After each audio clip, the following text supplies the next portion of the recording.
Mas Mbak pernah mendengar pemeriksaan USG atau namanya ultrasonografi. Nah, pemeriksaan USG ini memang sangat familiar dan penting banget nih dilakukan untuk melakukan screening, terutama USG abdomen atau USG di perut. Nah, siapa aja sih kira-kira yang perlu dilakukan pemeriksaan USG? Maka dari itu, yuk saksikan di channel Medika OHC.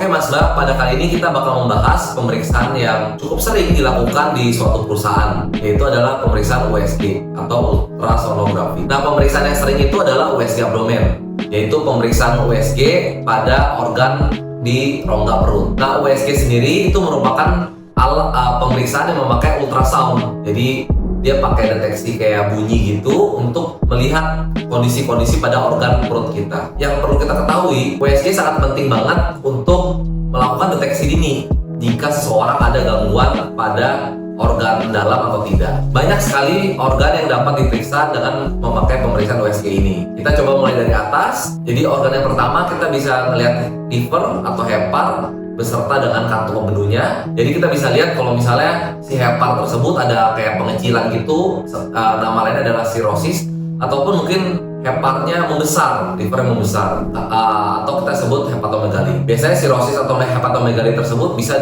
disebabkan karena hepatitis. Dan juga kalau pada liver bisa dilihat juga misalnya ada CA atau kanker pada liver, itu terlihat pada USG. Selanjutnya untuk kantong empedu itu letaknya kurang lebih ada di hepar. Nah, kantong empedu itu kita bisa lihat apakah ada batu di kantong empedu atau tidak. Oh iya, untuk pemeriksaan hepar sendiri itu salah satu yang kita bisa temukan adalah perlemakan pada hati. Nah, perlemakan pada hati biasanya dikarenakan karena lifestyle, misalnya terlalu banyak makan tepung-tepungan ataupun makanan yang berminyak. Nah, selanjutnya di USG juga itu biasanya kita bisa lihat gangguan pada ginjal. Nah, ginjal ini kita bisa lihat apakah ada batu di ginjal, pelebaran saluran di ginjal, dan juga sampai jika ginjal tersebut ada pengecilan, itu kita bisa lihat di USG abdomen. Selain itu, USG abdomen kita bakal bisa lihat saluran kencing selain ginjal. Itu rata-rata yang dilihat adalah prostat ataupun kelenjar prostat. Nah, di situ kita bisa lihat apakah prostat ada pembesaran atau tidak, umumnya pada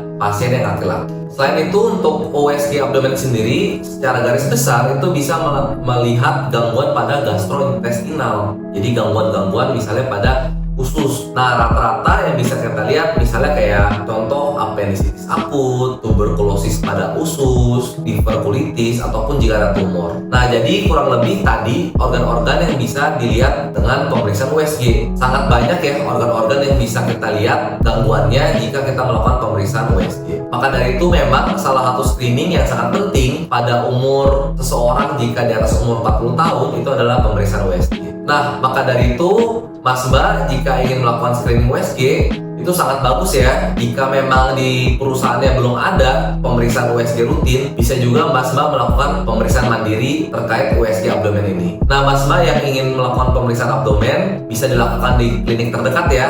Lebih baik kita melakukan deteksi dini dibandingkan penyakitnya sudah terjadi lebih berat lagi. Oke Mas Mbak, semoga pada video kali ini bisa memberikan gambaran terkait USG abdomen ke Mas Mbak sekalian supaya bisa menimbang-nimbang nih, kira-kira saya perlu banget gak ya melakukan pemeriksaan abdomen, pemeriksaan USG abdomen. Nah, untuk Mas Mbak yang ingin mengetahui lebih lanjut terkait indikasi-indikasi seseorang yang wajib dilakukan pemeriksaan USG, boleh banget jika Mas Mbak ada keluhan bisa dilakukan pemeriksaan terlebih dahulu ke dokter umum di sekitar rumahnya Mas Mbak. Oke Mas Mbak, sampai ketemu di video berikutnya.